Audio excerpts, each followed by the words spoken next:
Hi, everyone. Welcome and good evening. My name is Lauren Artilles, and on behalf of Harvard Bookstore, I am delighted to introduce this virtual event with Andrew Aydin, Elle Fury, Nate Powell, and Anthony Dixon, celebrating the release of their new graphic novel Run, Book One, moderated by Jerry Craft. I hope you're all well and safe. Thank you so much for joining us virtually tonight. Through virtual events like this one, Harvard Bookstore continues to bring authors and their work to our community and our new digital community during these challenging times. Just like always, our event schedule will appear on our website at harvard.com, and you can sign up for our email newsletter for more updates. We've got a really exciting fall lineup coming, so please do check it out.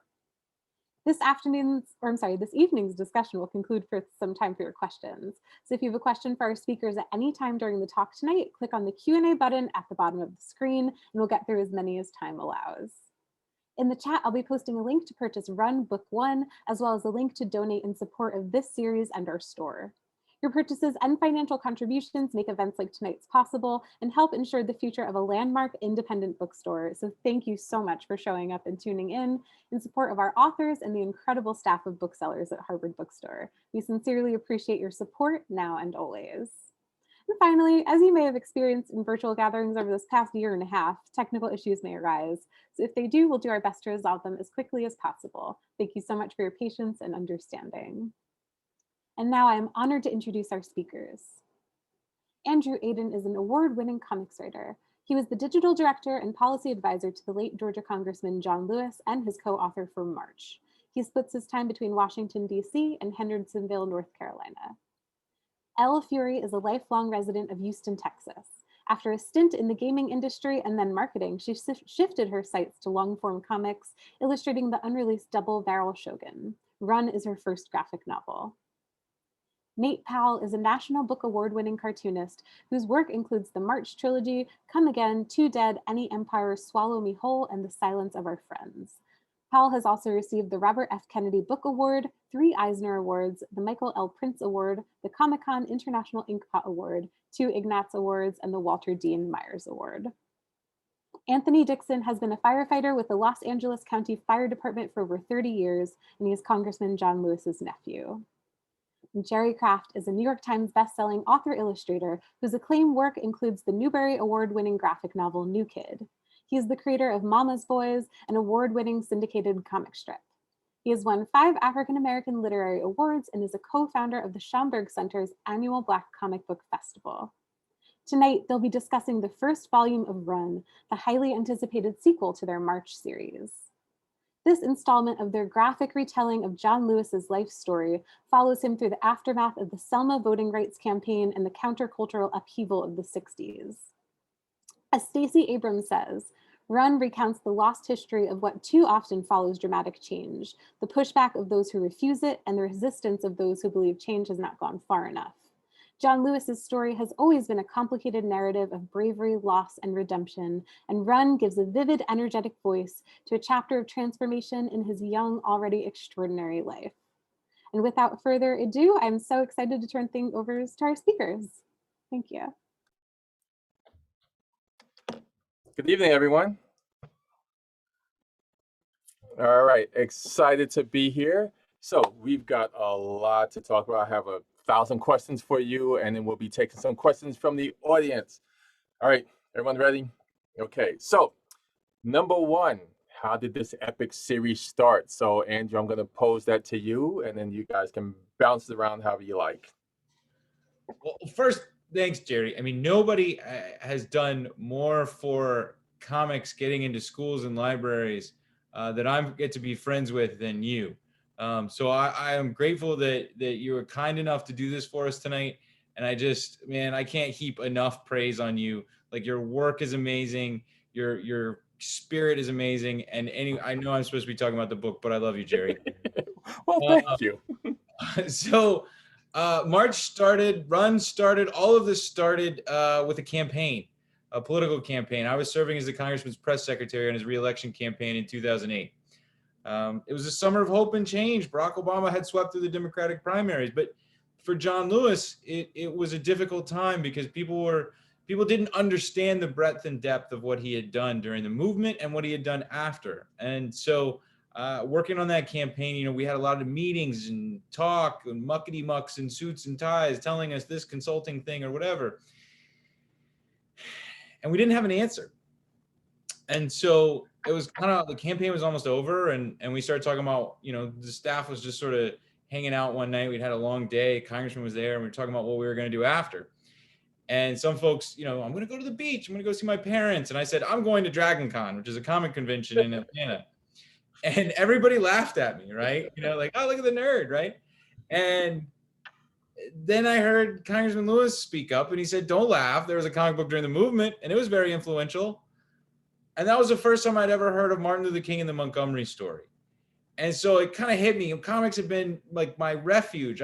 My father was a Turkish Muslim immigrant who left when I was very young. I was raised by a single mother. And comics have been the place where I could go to read about people doing the right thing because it was the right thing to do. It was my salvation in some ways. And so when he told me that, I went home and read it immediately on the internet. And I remember sitting there looking at this beautiful 16-page cover-to-cover comic book. It was studio house style. It was an introduction to Rosa Parks and Martin Luther King and Gandhi and nonviolent civil disobedience. And I remember just looking, after we'd had all these conversations about how to teach John Lewis's story, and saying, why is there not a John Lewis comic book? If this had been done during the movement, why can't we do it again now? And there's so much more story to tell. So I went back to the office the next day, and we had another one of those muckety muck meetings. And I raised my hand, because that's how we still did it, and said, you know, I think John Lewis should write a comic book. And everybody looked at me like I had 3 heads. And even the congressman, he was really sweet about it. He goes, oh, maybe, and then moved on, right? And we all know what that means in politics.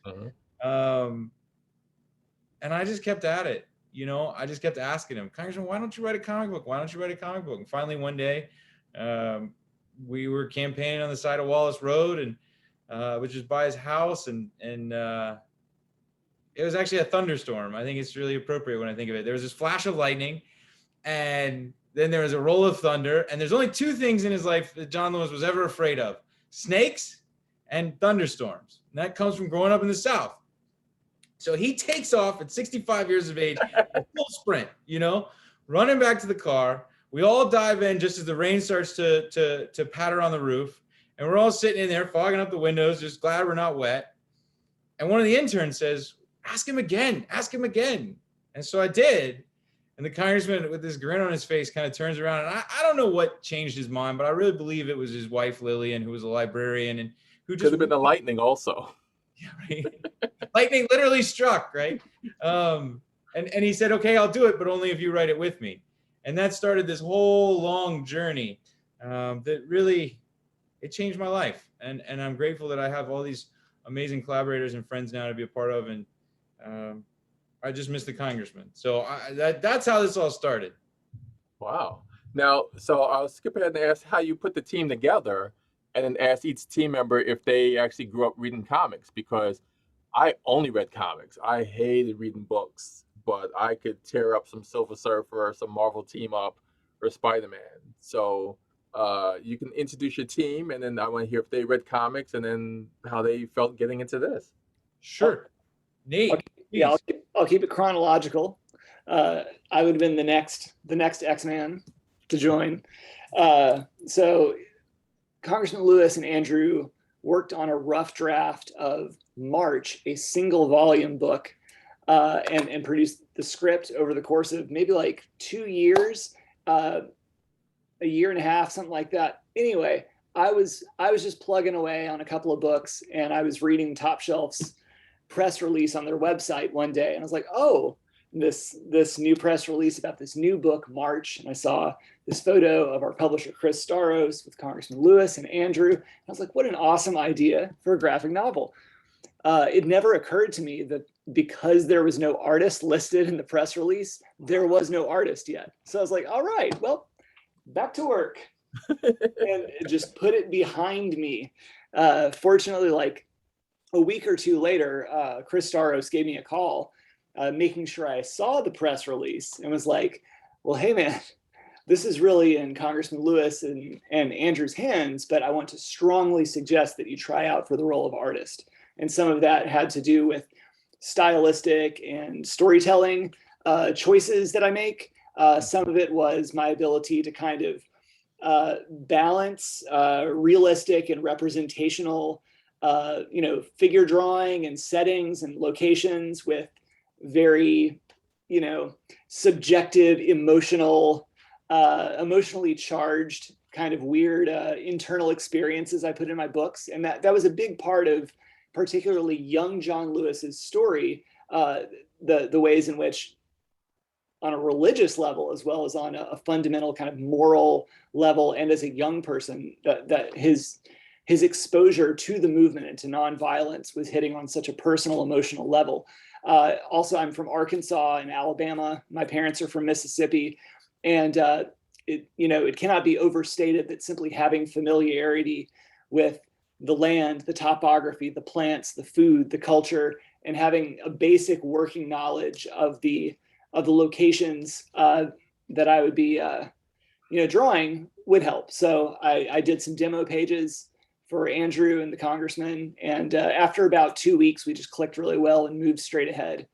And then, in 2016, I finished work on March Book 3, which we had thankfully chopped up into a trilogy, which was not only beneficial for the life and the scope and scale of March, but also was like, in some ways it hurt our sanity, but in other ways it was really, like, early on, it was very helpful not to be making this 600-page brick of a book and just be like, okay, we've got book 1. That's one in the can.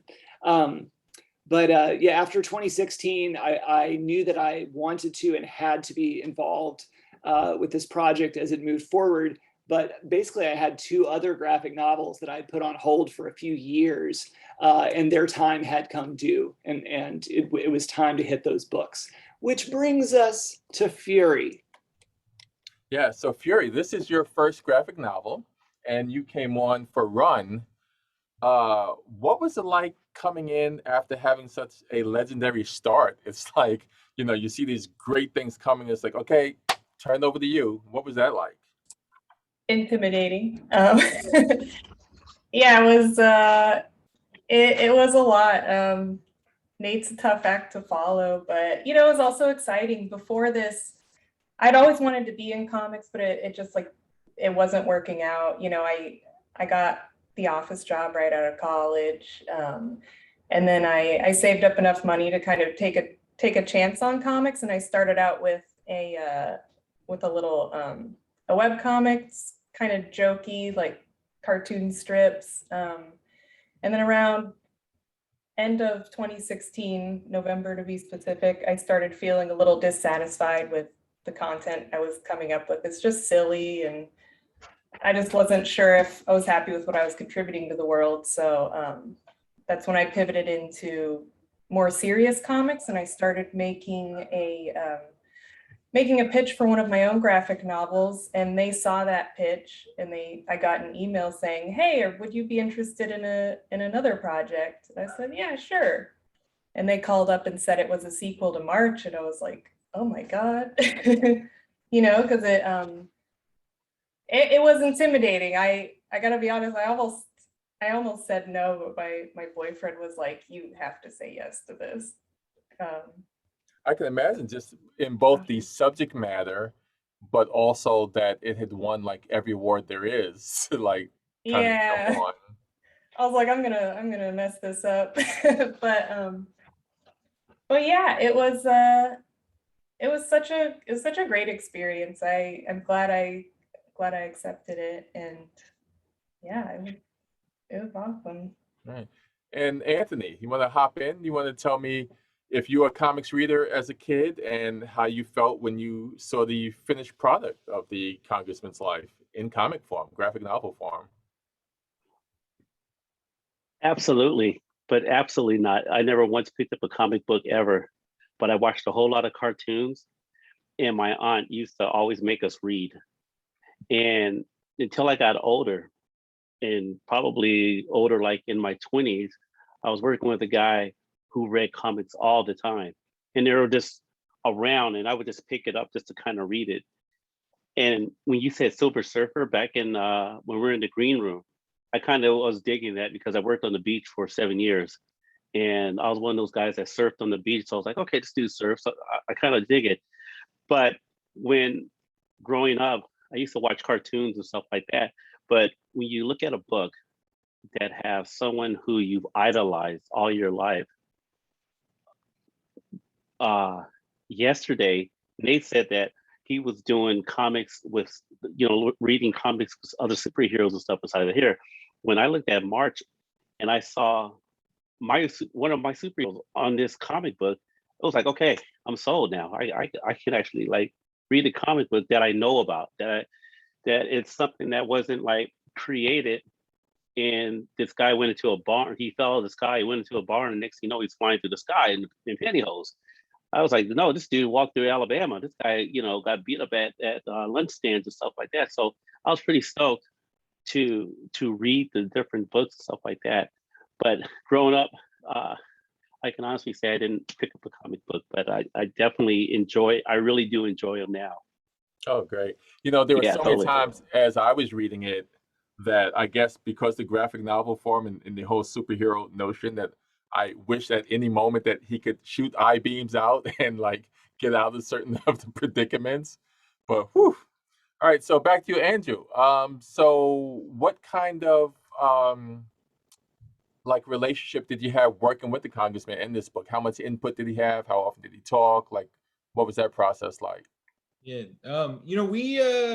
we kind of got it down to a little bit of a science. Like we had our functioning routine by this point. I think the hardest part about this was the actual research, right? Congressman's memory is fantastic. That was always a joke among his colleagues from the movement. That like, if you wanted to know the answer, you ask John Lewis. So it would be, we do the interviews. I'd interview him because the most important part is that the narrative is in his voice, right? Because he's such an oral storyteller. I mean, like, how many of us remember the chicken story? That's like just iconic part of him, right? And like, matter of fact, some of those chickens were just a little bit more productive than some of my colleagues today in the Congress. At least they produced eggs, right? And so he has this very, no offense to Congress, that was John Lewis's joke, don't blame me. He has this very specific cadence, and he has ways of saying things. And, I think it's really easy for people to kind of gloss over that. They want to, I don't know how you put it, but they kind of want to like smooth it out so that it represents their ear. But this is a way of speaking that the congressman had growing up in the 40s and 50s in rural Alabama. And so that part of it was, it's a lot of like colloquialisms. Like there's one where when he talks about the first anniversary of Selma. And I asked him, I was like, did much happen? He's like, no, I don't think there was much of a to-do made. And it's that, right? Capturing that voice. And then you've got the next level of this where you have to go through to the primary sources and you have to reconstruct the blocking and the events themselves and who said what, because SNCC fortunately kept incredible records. So we were able to use a lot of primary sources. I think that's the thing that from my small lane in this that I'm most proud of is that, we were able to create a true nonfiction graphic novel so that every quote is cited, is sourceable. There are these meetings that happen where they have these big debates, and it's like, how do you recreate that? How do you know what they actually said in those late night meetings? But SNCC was so on top of it, and they had such a good system for this that they were keeping meeting minutes. And then we were able to use those meeting minutes to know exactly who said what in the course of the argument. And then that means that the discussions that you're witnessing in the book are actually the discussions that they had. We had to abridge them somewhat because there was a lot of people, and for the narrative's sake, we have to keep it smooth. But in terms of what they said, when they said, and how they said it, that we had all this access to these documents, and we were able to recreate it. So from the John Lewis perspective, the fun part for me is then after he's given me this and I give him back a script and then find these historical nuggets, you could see him or hear him. I'd call him on the phone, or I'd show it to him, bring it to his house, or see him in the office. And he would you could almost see him go back in time, and relive that moment. And it would trigger these memories, and you could feel that emotion coming off of him like he was back there. And man, I missed that. That was the thing that was so much fun about doing this with John Lewis was that shared space and that shared brain that we got to inhabit, where I could I could make fun of him sometimes in a gentle way when he would say, well, I never did that. And I'd say, yeah, what about, so, and he'd be like, stop it, boy. And it was just, man, it was awesome. For all the other things that were going on, everything else, it was our own little special world. And I just really miss it. How early on did you decide that it would take 3 books to capture it all? For March? Yeah. That's a funny story, actually. Nate and I were at Comic-Con in 2012. We had like our first ash can. And man, so Nate's got his books out and everything, right? But I'm like proud. I got my first ash can at Comic-Con. I think I'm the man. I'm like handing it out to everybody. Like there's a celebrity like, hey, you want this? It's going to be big, And all the comic creators are being really sweet about it. They're like, sure, kid, sure. Your civil rights graphic novel is going to be huge. And so we were sitting at the booth, I remember, and Nate was like, dude, this is going to take me like years to draw. And I'm like, I don't think we have years, man. We got to like get on this. Like Congressman wants this. Like we can't. And I was like, well, what if we split it into 2? Nate's like, nah, man, that's a lot. What about 3? Oh, maybe we could do that. All right. And then from there going like, all right, well, I'll go back. We'll try and just rewrite 1 into 1 volume. We'll call it a trilogy. And then we'll see what happens. And like part of what's in Run is actually what we cut from the trilogy to make it a trilogy, to keep it at that place.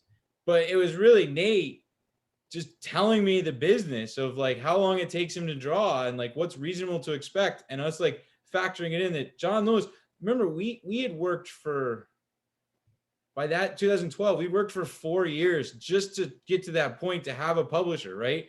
I think you and I have the same experience of every publisher just saying, no, no, no, no, no, right? That'll never work. And then being later like, oh, what a genius idea. And you're like, thanks, And it was really Nate who kind of helped me understand how much could get done and in the time frame, and then giving me the opportunity to go back and rework it with the Congressman into single volumes.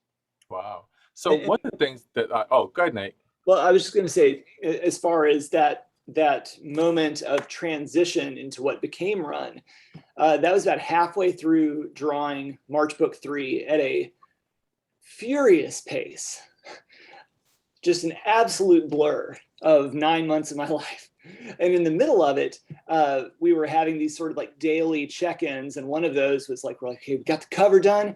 We need to start talking about mid 65 going into 68. Like, is this a March Book 4? The tone is so much more different and it involves so much more loss. It involves really someone carving their own path. And so like we were really I think we were talking about theme and higher concept before we were really talking about the practical issues. And the big question was, is it or is it not a March book? And we ultimately kind of had to pass that ball back to Congressman Lewis. And as we were discussing it, the bottom line was that trilogies work, and that importantly, from Congressman Lewis's perspective, as he states at the end of March Book 3, the signing of the Voting Rights Act was the end of the movement as he knew it. And he tried to be very upfront that this is his subjective first-person account, and that it doesn't mean the work is over. And victories are victories, but it doesn't mean that a final victory has been won. So we're like, let's take him on that and let's make this the end of March. And that frees us to actually make Run potentially something vastly different if it needs to be. Wow. So one of the things is, like, to me, all the books read like a movie. Like there's a lot going on, but it's a quick read and it's like edge of your seat kind of, So the interaction between the words and the visuals, I commend you, Nate, and Fury. So let's talk about some of the artistic parts, like the conscious effort between doing black and white versus color, and also, Fury, of you like having to look at that style and then like bring, what you want to bring of your own artistic sensibilities to. So either of you can start that.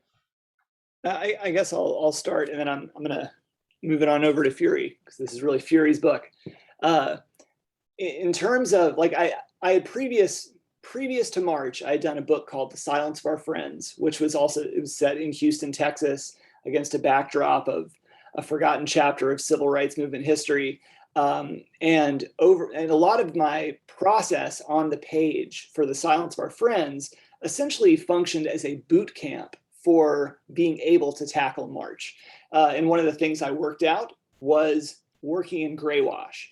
And so on the most fundamental level, I feel like anybody who's born after the 1960s relates to history prior to 1970 in black and white, particularly people's movements of the 1950s and 60s. You know, from my own rudimentary education of the movement as a kid in the 80s to you know, taking deeper dives, like we all relate to the photography and the grainy footage of black and white. So instead of trying to fight that, you know, it's important to kind of be like, no, this is how we're processing this history in our minds. All of us, virtually all of us. So just go with it. And there were other practical concerns, like, you know, it takes twice as long for me to hand paint something in full color, and what narrative value does it really have? Virtually none. You know, thankfully, you know, black and white is, you know, is still kind of the gold standard in graphic novels and graphic memoir. So it was just nice not to get hung up on that and go with black and white, and it worked. So Fury, yeah, moving past March and moving into Run, into your transition. Yeah.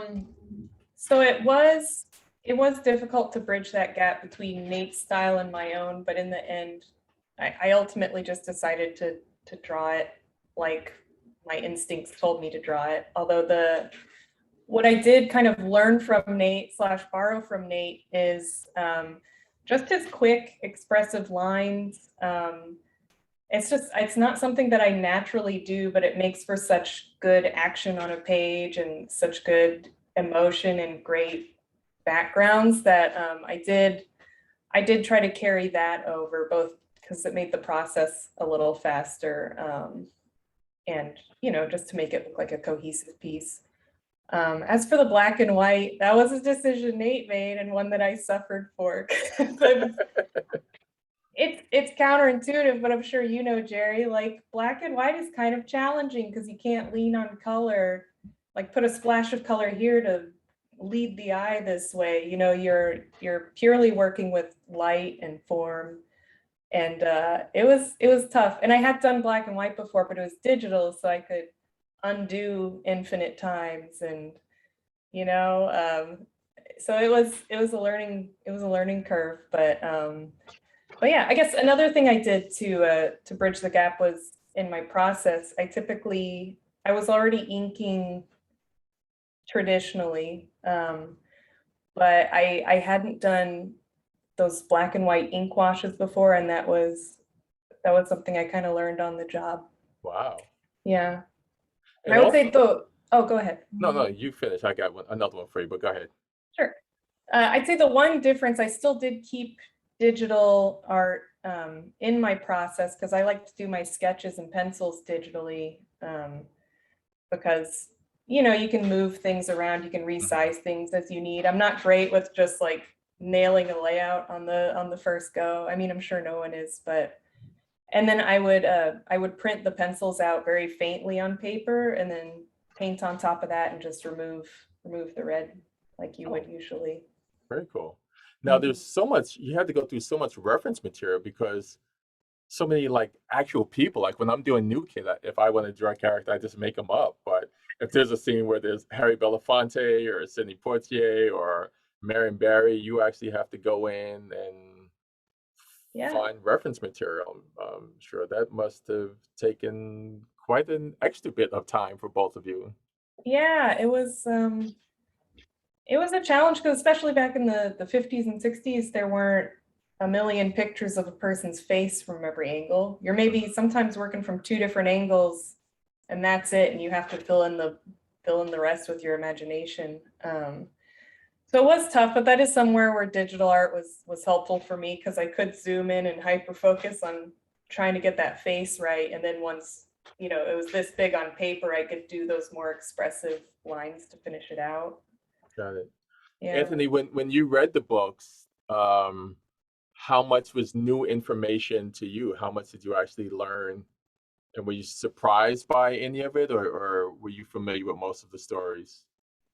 A lot. I would say I learned a lot, but there was a few of the stories that were kind of familiar. It actually enhanced the stories more, because when being a kid and you would hear the stories, you would hear different stories and different things events,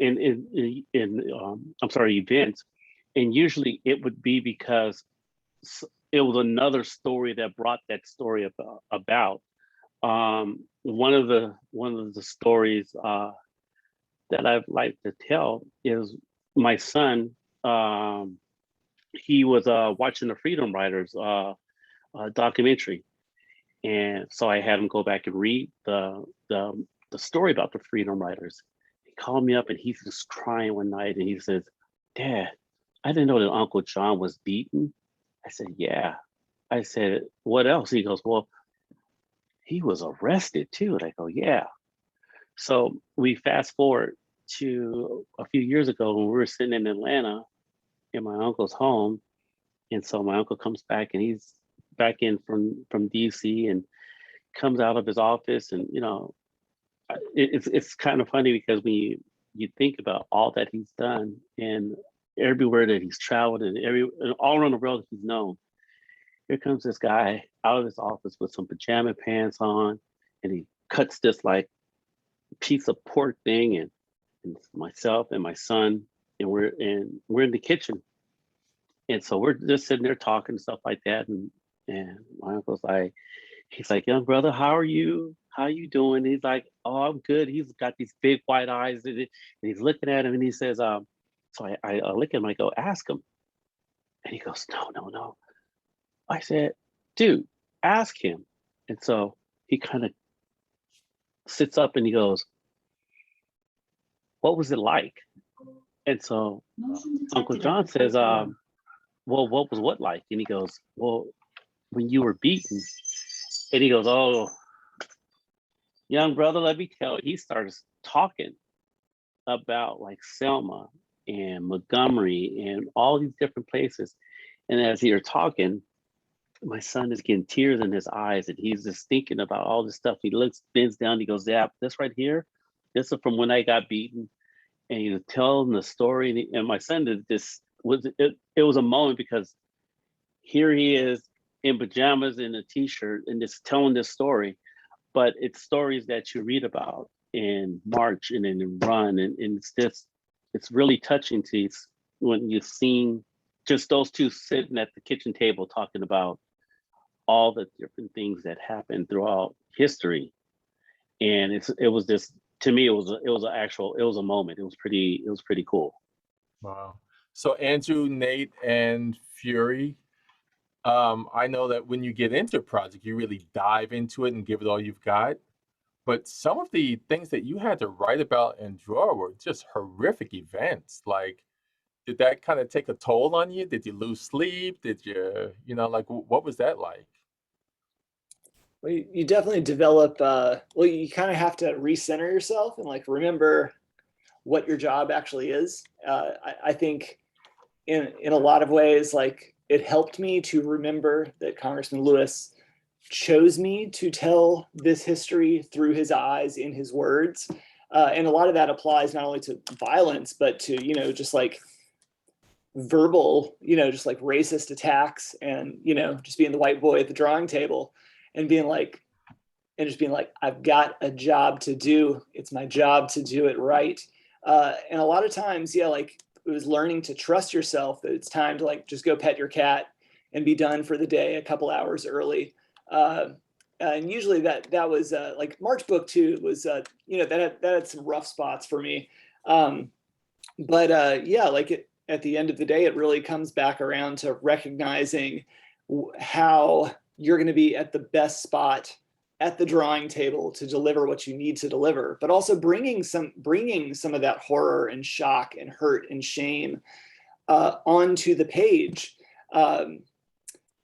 You know, that has a lot of value in terms of being able to tell someone else's story as they feel it needs to be told. And so that's not necessarily an injection of self into the story, but that's recognizing that, yeah, like as artists, the feelings that we're getting from these accounts and from this history, that has enough power, and that power can be detected, hopefully, within the artwork itself. Yeah. Fury? Yeah, well, one more for you. Yeah. Did it make you look at your surroundings a little differently? Because you said you grew up in Mississippi.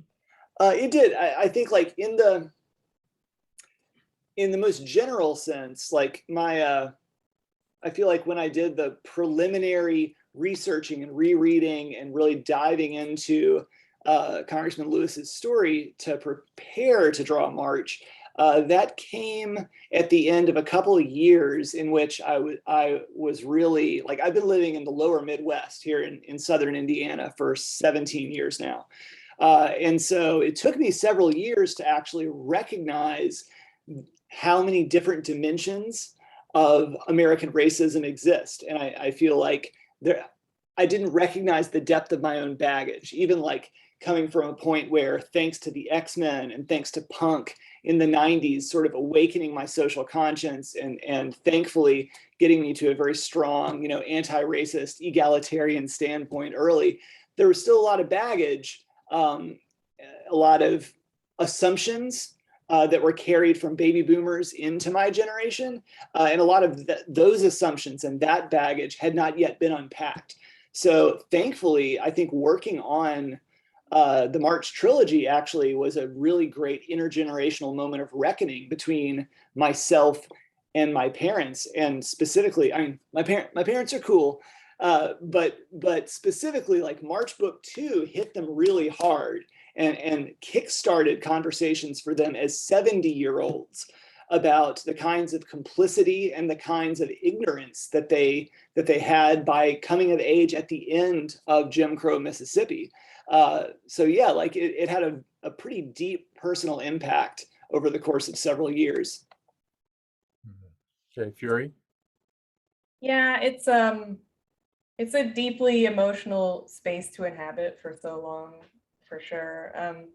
Yeah, and I had drawn violence before. I've had to look up what does a shotgun wound look like, and that's difficult, but it's like not even, you can't even compare it to when you're drawing real people. When you're studying someone's face from a few different angles because you're trying to get them just right, like you kind of form an attachment to them. And you know, throughout this process, you know, you're always just, you got Google open in another window and you're looking up names. And of course, the first thing that always comes up is birth date to death date. And there was this very like palpable sense of relief sometimes when sometimes I would see that they lived a long time, because you were just so, I was just so used to seeing people dying young. Yeah, it was emotional for sure. Yeah, I don't, Yeah. it was during this project, at the end of every day, I've never watched more garbage television than while I worked on Run, because I just needed to, like, at the end of the day, just like release all that. And that's the thing. People think that it was so long ago, but my own dad talked about drinking out of a white water fountain and being chased and things like that, you know. So I'm one generation removed from that, you know. It's insane, yeah. And you know, I think I kind of, when I would watch historical, you know, things about that point in history, I think you kind of form this like invisible armor where you see it and you assume that maybe it was exaggerated for like narrative purposes. But when you have when you're drawing from a photo of 3 activists that are dead in a ditch, it's like, oh yeah, this is all real. And I knew that like in a shallow sense, but you really like know things when you're just kind of, I don't know, when you're engaging with this for 10 hours a day. Yeah. Now, Yeah. the biggest thing, and I know that we've got only a couple minutes, I think Lauren's going to come on and ask some audience questions. But for the three of you, I mean, there are scenes where if you put it in color and change the names, it's right out of today's headlines. Does it make you see things differently now with when you see, you know, the news about police brutality, systemic racism, you know, the voting acts, right, you know, being changed so many different places? You know, what does that do to you, like, in today's headspace? You know, I think when you see the context for today, it just made this work so much more important to us to do right and to do well, because we have to give that context to everyone. I remember when we were working on these stories and I would learn something new and it was something that really struck me. I would be angry because I wasn't taught it in school. I would be angry because no one had explained to me that this is the way it was. Right, especially in the post-Obama era, right? When we're talking about being a post-racial society, and you know, the congressman was even really generous with it. He would always say, "Come walk in my shoes, and I will show you change." But reading these stories and putting them together and recreating them, it made me angry because I was like, I always wanted to know why. If I grew up in Atlanta, I was in the congressman's district since he was my congressman since I was 3 years old. I went to Atlanta public schools. Like, where was this education? I didn't learn it in college. Why are you not telling me this? Why is this history being kept from us? And I think that when we see it in today's context, it's only because we haven't taught it to everyone that people are shocked by it. Yeah. If everyone knew this history, everyone would say, okay, this is part of a long, centuries-long, systemic, racist policy and system that has existed in this country without fail. Now, I think what we're seeing in some ways is the volume being turned up on perceiving it. Not that it's not that it's necessarily happening more. It's just now we're able to perceive it, whether it's the internet, whether it's the ubiquity of camera phones, being able to record many of these incidences of violence. We're seeing it's like the Rodney King effect, right? Once that was recorded and then they talked about it, there was this shock, but it wasn't new. Right. And I think as we look at it now, we all should be angry, but we should also be working to make sure that every young person learns this history so that they are not shocked when this happens. They are motivated to act, to do something about it, and to end this cycle. And also specifically that when we're talking about like young people seeing other young people doing something about it in the 2010s and 2020s, it's also important to recognize that, yes, like the civil rights movement, you know, got so much of its organizing strength and so many of its numbers specifically from young people, including like children getting involved because they needed to and had to. That too has such a strong precedent. Okay. So how do you feel about this book? Have you seen it being used in like school curriculum? Yeah, that's the nuts thing. It's already on curriculums. We were just getting tweets the other day. Someone's like, here's my new syllabus. And it's like the book's been out a week. And it's amazing. I mean, that's why we do this. That's the ultimate goal. That's what Congressman Lewis was so proud of, right? Before March, before Run, there was something called the 9-word problem. The Southern Poverty Law Center coined the term, and essentially it is a survey of schools around the United States that found that most students graduated from high school only knowing 9 words about the civil rights movement. And for us, that was the goal, to attack that and to eliminate that problem. And I think now that March is taught in just about every major school system in America, it's not that we've fixed it, but we've made a major leap. As the congressman would say, we've made a major down payment on change. And so I think seeing Run now being added to the curriculum in so many places, I think New York City's already added it to their curriculum. Other school systems will be doing it soon. You know, that gives me hope. Because like Nate talked about, we see these memory laws coming into effect around the country, in Texas, in Georgia, where they're trying to, without explicitly saying March, they're trying to ban the teaching of this period. And most of that involves using March in the classroom. And so if that's like, we've got to be active. We've got to fight back. I think there's a reason they've never attacked March directly, because they know it's too powerful. But I think we've got to keep pushing to get these into schools and teach this portion of history, because otherwise they're going to wipe it out and then use the tools and tactics of this history that the white supremacists used, that they used under Jim Crow, against us in the modern era. Yeah, as Anthony was also saying, it was stuff that we just didn't learn in school. And now to have it not only in school, but also as a graphic novel that has so much information, and also graphic novel kind of reaches out more to visual learners as well. Like, I don't want to say reluctant readers, but, Right. Can, bring that in and actually like, wow, okay, I want to learn more about these people. You mentioned Stokely Carmichael. Who's that? It's the Black Panther Party. What is that about? So I wanted to, I Okay. just wanted to chime in really quick, because I know our time was getting short, but there was something that, when Andrew mentioned Comic-Con, I have to talk about how my uncle was so excited about Comic-Con.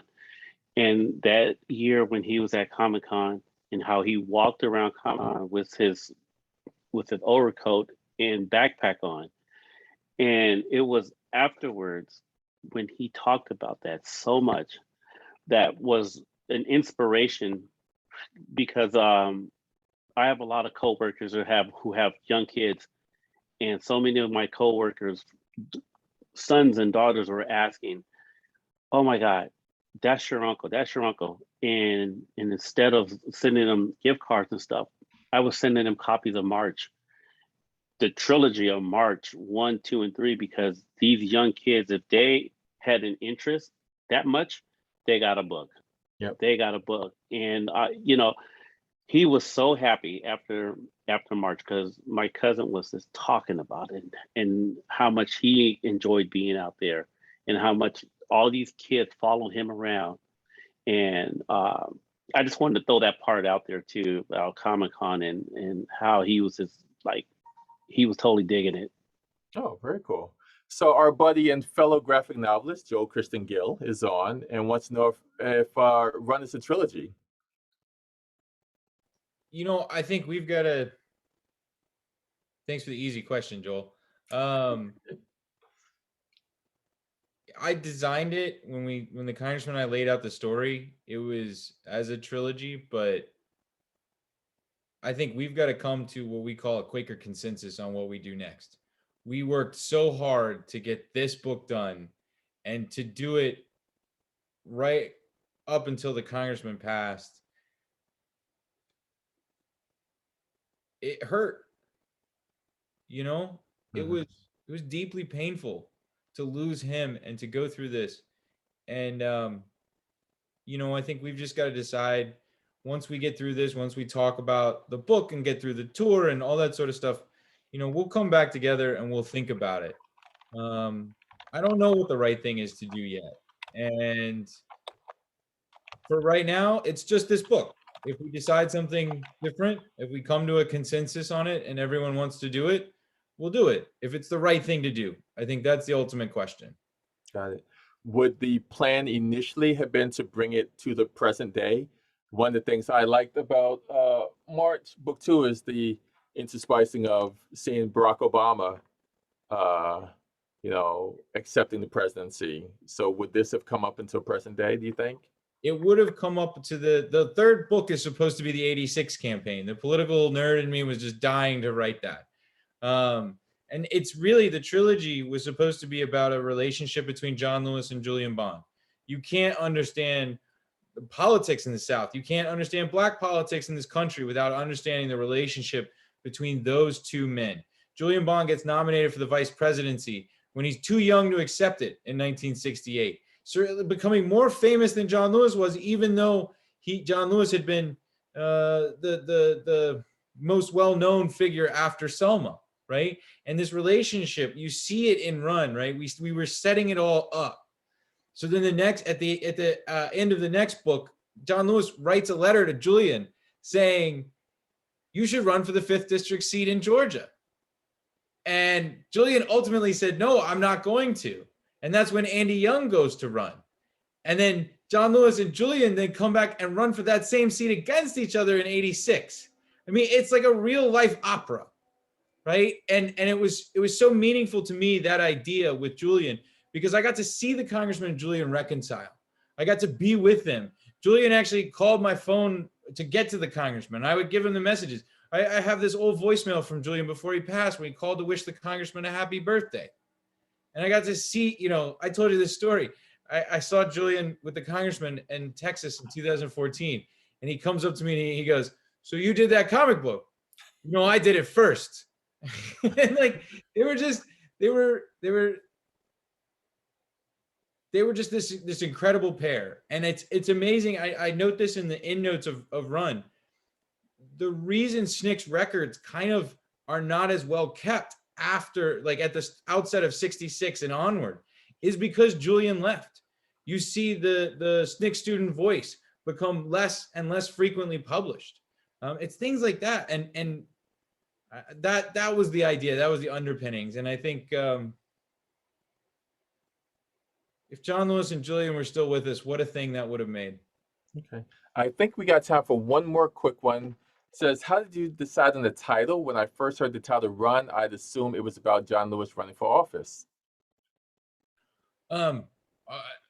Sorry, guys. I really want Nate and Fury to have one more question after that. If this is all possible. But all right, let's see. Well, let me just explain this real quick. Yeah, you got it. The idea was John Lewis was an activist first. Then he became a public servant.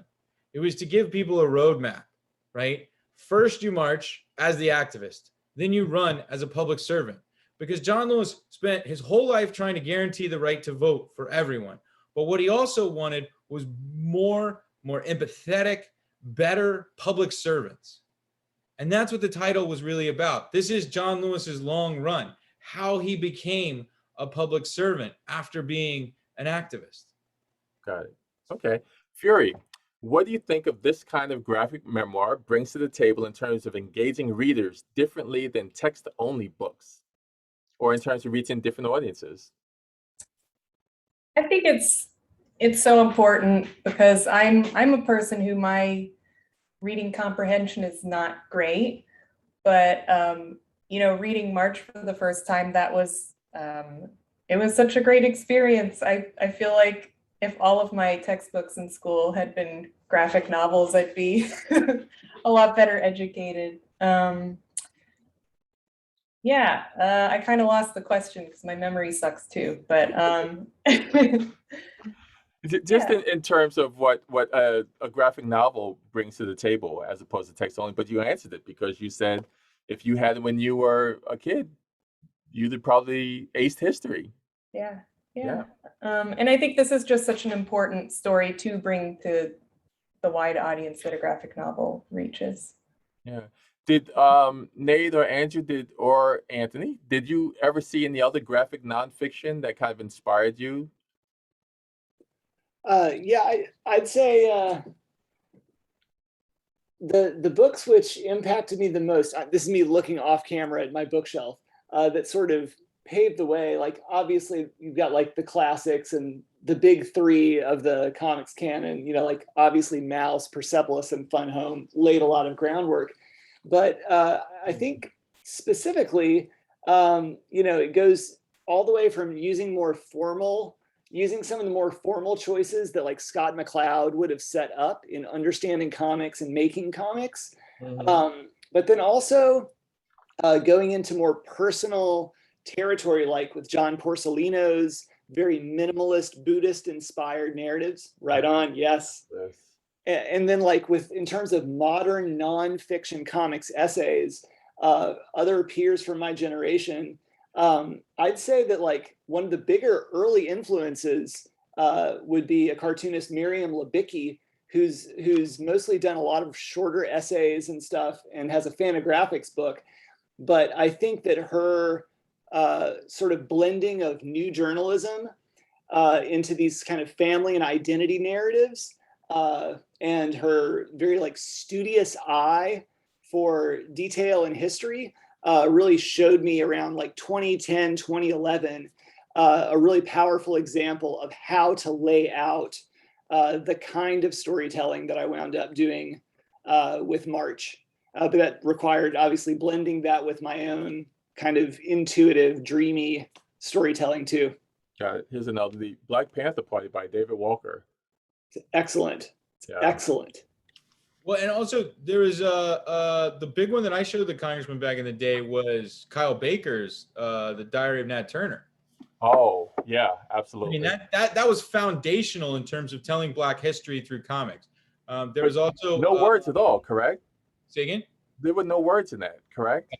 Well, there's narrative, but it's not in the same way. Yeah. And then there was also shoot, I'm forgetting his name, but the guy who did the King comics. Nate's your friend with him. Anderson. That's right. That's right.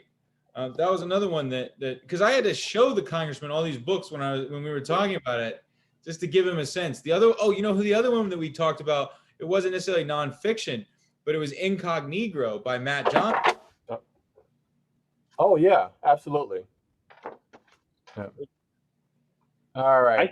I could say for a guy who was a non-comic reader, all of the books that I've read so far they've been so I hate to say like easy read, but it's for me it's been great because when I've read, they've been training manuals or they've been something that's been given to me at school. But when I picked up the graphic novel, it's been kind of cool. So I'm kind of interested to like explore other ones. So, you know, like when the folks are looking at this and they're thinking about, you know, graphic novels, I was like, I like it. I think they're excellent.